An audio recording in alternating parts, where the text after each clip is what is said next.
বন্ধুরা আজকে আমি মাকে সারপ্রাইজ দেব কিভাবে জানো, মায়ের পছন্দের রান্নাগুলো করে মাকে আজকে সামনে দেব। আর মাকে কিন্তু সকালবেলা ফোন করে আমি রাগিয়ে দিয়েছি, যে বলেছে আলু সেদ্ধ ভাত রান্না করেছি। মা আলু সেদ্ধ ভাতের নাম শুনে প্রচুর রেগে গেছে। তো মা সারপ্রাইজটা পেয়ে কতটা খুশি হলো চলো সেটা তোমরা দেখতে থাকো। তো মায়ের পছন্দের খাবারগুলো রান্না করার জন্য দোকান থেকে কয়েকটা জিনিস লাগবে, সেগুলো কিনে নিয়ে সোজা চলে আসলাম বাড়িতে। তো হাঁড়িতে চালটা কিন্তু এখানে ভিজিয়ে দিয়েছি, লবঙ্গ, এলাচ, দারচিনি। তো এখানে কিন্তু আমি এটা হাঁড়ির চালের মধ্যে সব দিয়ে দিচ্ছি। এবার এক এক করে কিন্তু এর মধ্যে দিয়ে দিলাম কাজু বাদাম, কিশমিশ, লবঙ্গ, এলাচ তো আগেই দিয়ে দিয়েছিলাম।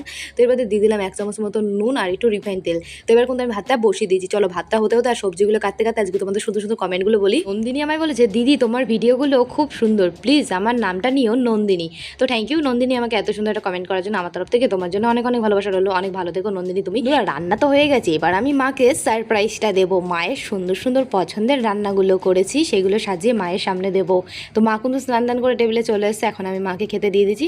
আর মাকে সারপ্রাইজটা দেওয়ার পর কতটা খুশি হয়েছে সেটা তো তোমরাই দেখলে বন্ধুরা। মা কিন্তু আজকে খুবই খুশি হয়েছে। আর আজকে মায়ের পছন্দের খাবারগুলো আমি সব নিজের হাতে রান্না করেছি।